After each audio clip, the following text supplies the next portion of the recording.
Nós louvamos a Deus por mais essa oportunidade e também a responsabilidade. O compromisso com a palavra de Deus é algo que e nos traz um pouco de preocupação, que eu diga os pregadores, né? Quando somos escalados, o irmão Luciano hoje estava assim, um homem desse tamanho. Imagine eu desse tamanhozinho, né? 1,65 m. Vou tremer todo. Irmãos, vamos estar lendo no livro do profeta Jeremias, capítulo 31, e nós vamos falar sobre promessa de restauração. Promessa de restauração. Jeremias 31, de 1 a 9. Jeremias, capítulo 31, do versículo 1 ao versículo 9. Aqueles que puderem ficar de pé, e aqueles que não puderem, não tem problema, tá? Fique à vontade. Ali está. Vamos ler então todos juntos ali no telão, né? Vamos lá? Naquele tempo, diz o Senhor: serei o Deus de todas as gerações de Israel, e elas serão o meu povo. Assim diz o Senhor: o povo que escapou da espada encontrou graça no deserto. É Israel mesmo, quando eu o fizer descansar. A muitos o Senhor me apareceu, dizendo: com amor eterno te amei, também com amável benignidade te atraí. Ainda te edificarei e serás edificada, ó Virgem de Israel. Ainda serás adornada com os teus adubes e sairás com coros de dança. Ainda plantarás vinhas nos montes de Samaria, os plantadores plantarão e comerão dos frutos. Porque haverá um dia que gritarão os vigias sobre o monte de Efraim: levantai-vos e subamos a Sião, ao Senhor nosso Deus. Porque assim diz o Senhor: cantai sobre Jacó com alegria, e exultai por causa do chefe das nações. Proclamai, cantai louvores, e dizei: salva, Senhor, teu povo, o resto de Israel. Eis que os trarei da terra do norte, e os congregarei das extremidades da terra, e com eles os cegos, aleijados, mulheres grávidas e as de parto juntamente, em grande congregação voltarão para aqui. Virão com choro e com súplicas, lá levarei, guiá-los-ei aos ribeiros de águas, por caminhos direitos, em que não tropeçarão, porque sou um pai para Israel, e Efraim é o meu primogênito. Amém? Podem sentar, queridos. Efraim faz parte representa as 10 tribos do norte. E Efraim foi um dos filhos de José lá no Egito, né? Efraim e Manassés. Os dois filhos de José teve lá no Egito, no cativeiro. Mas aqui trata-se de cativeiro também, só que na Babilônia. Eu estava em casa analisando, irmãos, esse texto, e a gente pôde fazer assim uma viagem lá no passado e perguntar a mim mesmo, né? Existe um ditado que diz: eu era feliz e não sabia. Esse povo era feliz e não sabia, não valorizava. Sempre havia alguma coisa para contrariar o coração de Deus. E todas essas contrariedades, todas essas rebeliões, vamos dizer assim, contra Deus, levavam esse povo a um cativeiro. Mas esse povo não havia necessidade de passar por isso, porque o Deus de Israel é o Deus Criador, aquele Deus que fez o céu e a terra, formou o homem e a mulher, que mandou que criasse, que progredisse, que enchesse a terra. Mas aquele povo ouvia, escutava, mas não dava atenção devida. Mas se nós formos analisar, o que acontece nos nossos dias não é diferente. Porque a palavra de Deus, ela está sendo proclamada, o Evangelho está sendo pregado, mas ainda existem corações de pedra. O próprio profeta disse que Deus vai tirar o de pedra e colocar um coração de carne, um coração que possa pulsar, que possa entender e tomar uma decisão. Esse povo estava lá cativo. Levantou-se um profeta chamado Ananias, um falso profeta, e disse para aquele povo: ó, vocês vão ficar aí poucos dias, não precisa ficar preocupado, daqui a pouco estão voltando para casa. Então Deus levanta Jeremias e fala o seguinte: avisa esse povo que vocês não vão ficar só uma semana ou um mês, não, vocês vão ficar aí 70 anos. Quando nós olhamos o Salmo 137, o povo, aqueles que estavam escravizando o povo de Israel, dizia: vocês cantam louvor para mim, para nós. Então ele dizia: como nós podemos cantar? Porque eles estavam com seus instrumentos pendurados nas árvores, e eles não tinham a alegria no coração para glorificar, para adorar o Senhor através de louvor. Eles estavam longe da sua pátria, estavam longe da sua casa. Quem trabalha longe de casa sabe como é gostoso voltar para casa. Não tem lugar melhor que a nossa casa, não. Não tem cama melhor que a nossa cama. Não tem comida melhor que a nossa comidinha lá, seja lá o que for. Coisa boa é voltar para casa. E essa promessa Deus já havia feito. Vocês vão ficar aí 70 anos, mas vão voltar. Aí quando o salmista diz lá que o povo, as nações via aquele povo retornando, sorrindo, e eles diziam: grandes coisas fez o Senhor a estes. E aquele povo respondia: verdadeiramente, grandes coisas fez o Senhor por nós, e por isso estamos alegres. Isso é gostoso. Restauração. Tivemos hoje uma alegria imensa, né, João? Nosso coração, eu não consegui falar, me engasguei aqui, mas todo mundo engasgou. Bom, Carlinhos, que tamanho lá engasgou também. E a gente fica feliz quando o filho retorna para casa. Se nós olharmos lá no Novo Testamento sobre o filho pródigo, né?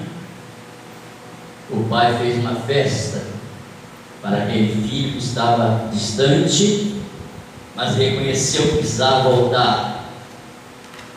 E aquele filho não teve dificuldades. Ele falou o seguinte: levantar-me-ei e irei ter com meu pai.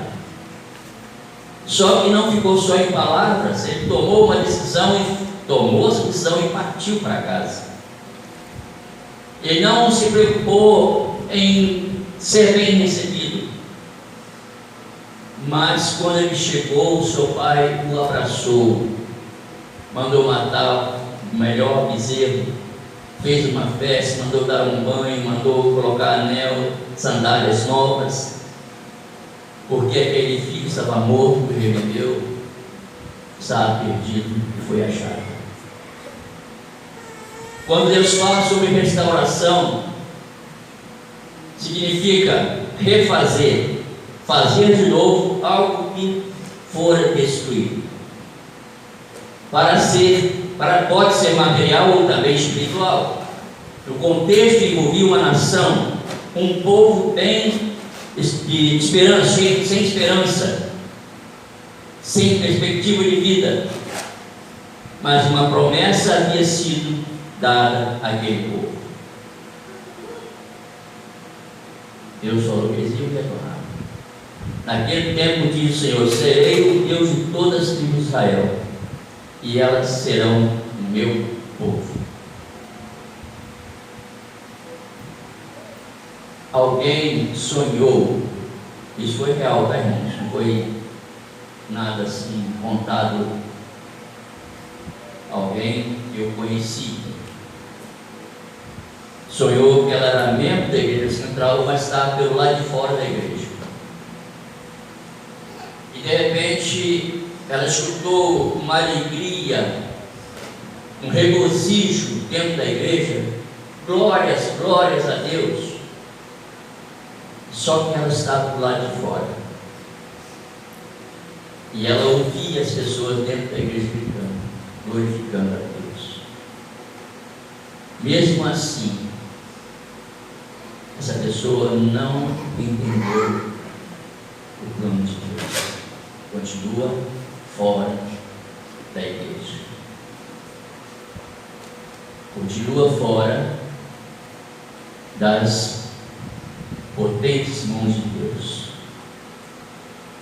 E isso traz tristeza ao nosso coração, porque lá na carta de Pedro, capítulo 3, na segunda carta, versículo 7, se não falha a memória, a Bíblia diz que Deus não quer que ninguém se perca, mas antes que todos venham arrepender-se. E quando ele fala todos, ele não quer excluir ninguém, é todos mesmo. É a chance que Deus dá para cada um de nós.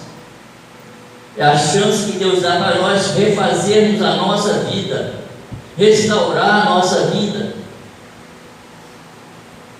Eu estava perdido, fui achado, estava morto, revivi.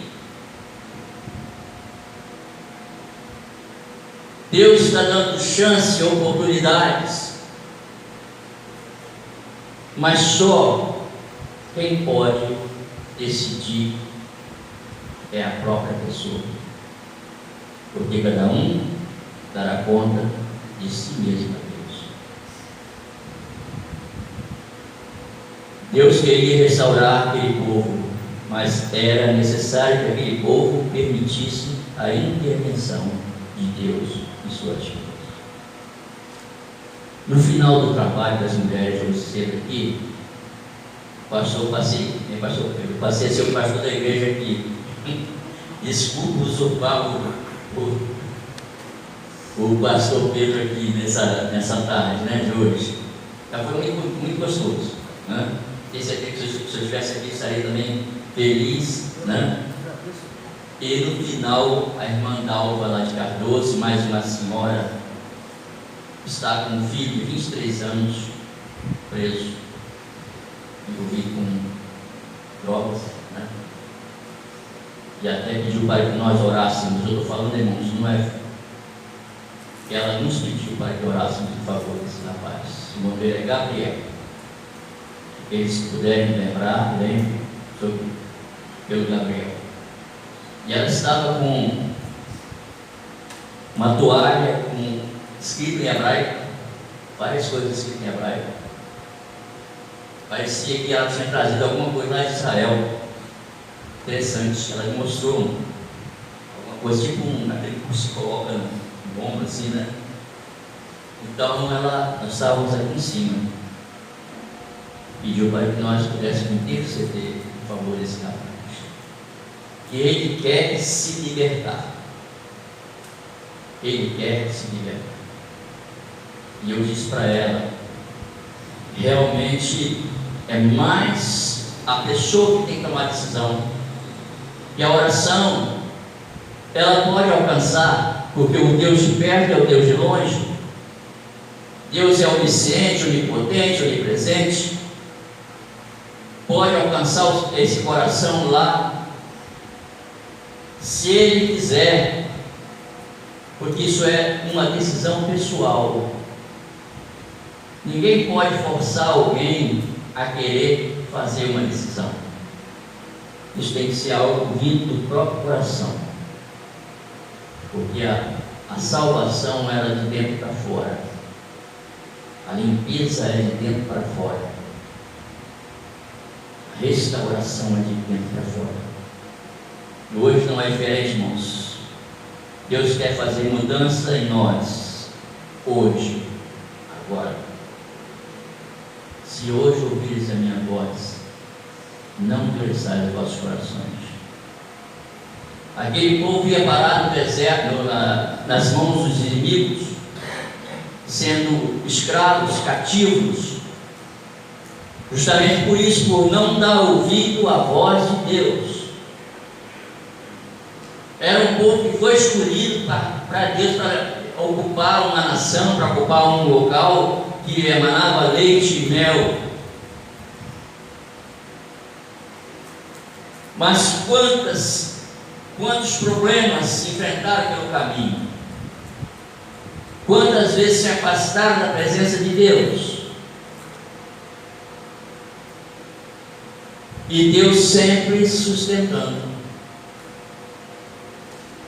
Porque o grande amor de Deus, aquele amor que excede qualquer entendimento, que excede a nossa compreensão, é o mesmo amor que Deus tem hoje por cada um de nós. Eu cheguei a contar aqui algo também que foi real, de um homem que não acreditava em Deus. Era um ateu e era um escritor.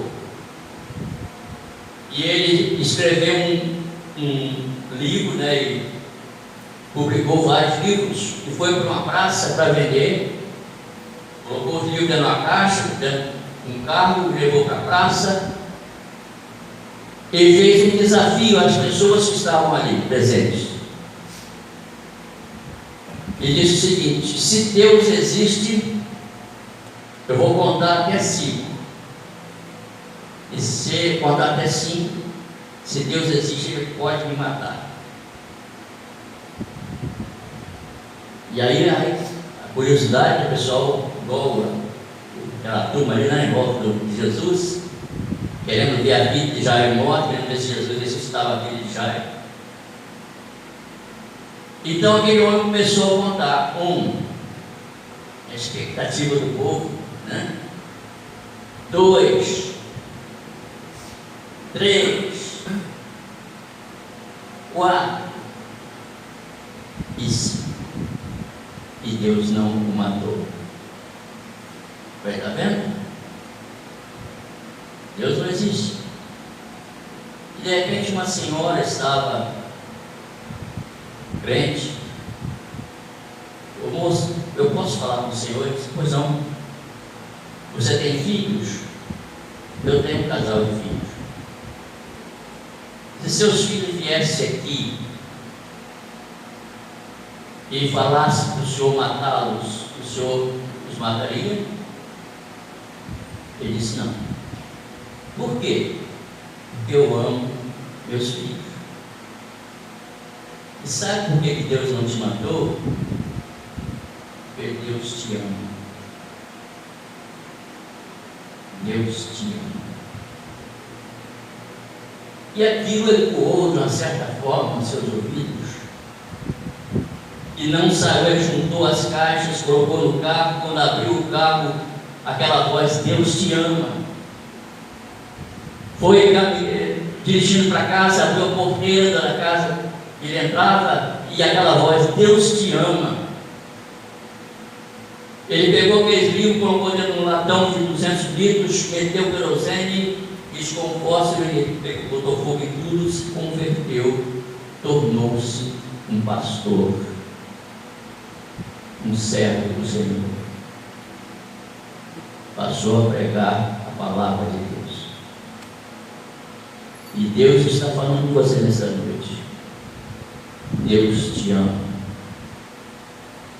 mas você precisa permitir-se Deus restaurar a sua vida. Você precisa permitir. Eu estou distante de Deus. Eu ainda não tomei uma decisão. Ainda não aceitei a Cristo como Salvador e Senhor da minha vida. Agora é o momento. Agora é o momento de restauração. Restaurar significa refazer. Voltar-se ao primeiro amor. Voltar-se para Cristo, aquele que pode e deve ser o Senhor e Salvador da sua vida. Caso contrário, vai acontecer como aquela mulher que sonhou, estava lá de fora e continuou do lado de fora. Jesus contou uma parábola sobre as 10 virgens. 5 ficaram lá de fora, 5 nécias, tolas, imprudentes. Mas aquelas que estavam preparadas, adentrou-se na festa das bodas com o noivo. E a porta se fechou. Preste atenção bem nisso, gente. A porta se fechou. E essa porta é a porta da graça, que um dia vai ser fechada. Pode bater que não vai abrir mais. Vai querer ouvir a palavra e não vai ter mais quem pregue.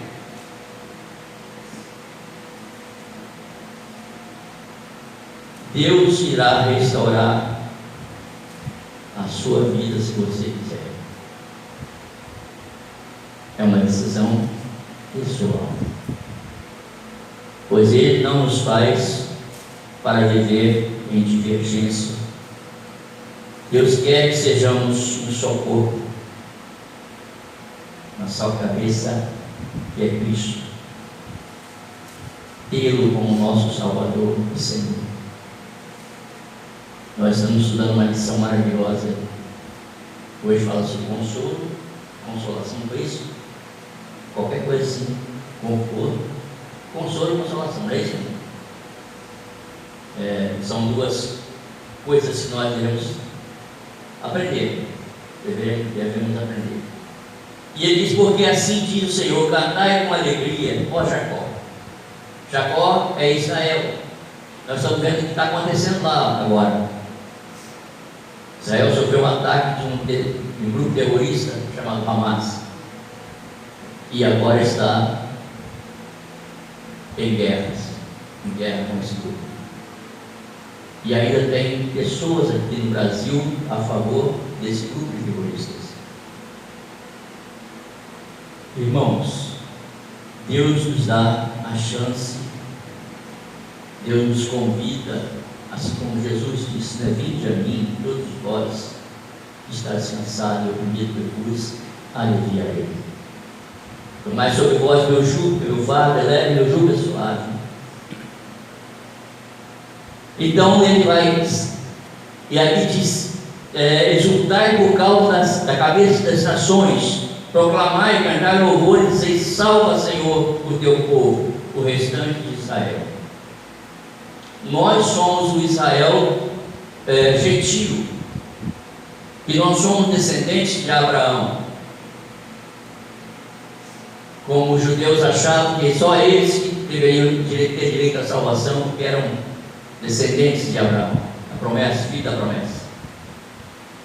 Mas nós somos Israel gentios.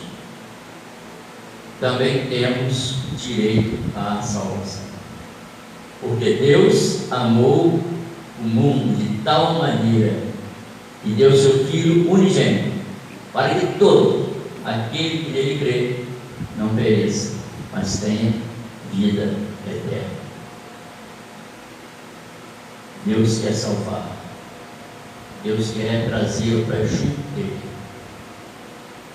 E não há coisa melhor do que estar perto de Deus, porque sabemos que Ele tem poder, sabemos que Ele cuida de nós, sabemos que Ele nos ama, sabemos que estamos aqui hoje porque Ele permitiu estarmos aqui.